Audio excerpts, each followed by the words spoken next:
ခြေရကြနေနော်ဘာခြေရနင်းသွားတယ်ကုန်လုံးကွဲကုန်ရှင်းလား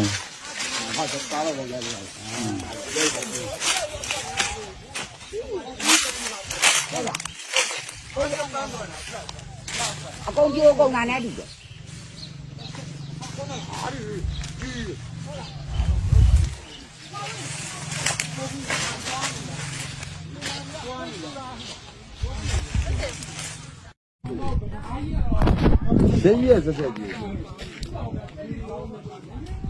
မြစ်သားစမုံပေါက်မှာပါဒီမှာလဲသုံးမင်းဟိုးမှာနည်းနည်းတော့မဟုတ်ဘူးကားတွေရော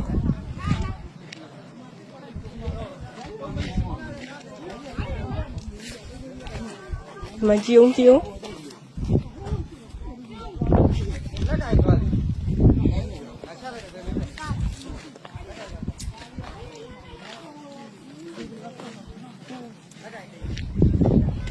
အိုးရေတွေကိုထွက်လို့ကြည့်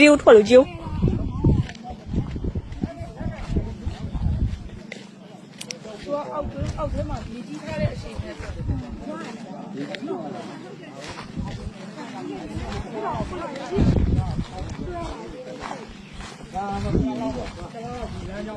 လာလောက်ကတော့ဟိုင်းရစ်သားနဲ့ပြင်ဒီလမ်းကြောင်းတော့ယာယီပြိတ်မှာပါတော့ဒီနေ့ကတော့ကလာလောက်နဲ့ပြင်ဆင်ရမှာအနည်းဆုံးပြင်ဆင်ရမှာတရားကတော့ထိခိုက်မှုတိတ်မရှိပေမဲ့ဒီပြည့်ကြီးကောင်းကြတော့အင်မတန်မှဟိုမှာကားကြီးကိုဘက်ဆက်သွားလို့မရတော့ရတော့ဘူးကူးကြမှာတော့ခင်ဗျားတို့ထုတ်ကြည့်နေအဲ့ဒါကြီးကိုကားတစ်စီးမှာလည်းတော့ပါတော့မဟုတ်ဘဲနဲ့ရှင်းမလို့ရတဲ့ကူးကြမှာ။ဒါပါလေအပေါ်လေးဆိုကူးနိုင်တယ်လူကူ။ကူးကလည်းလည်းများလေ။မင်းတို့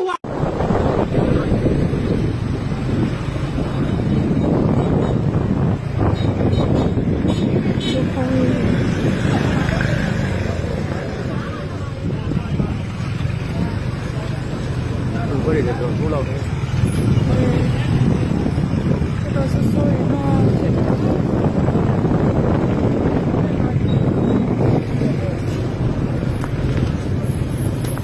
စိုးစံတိုက်တယ်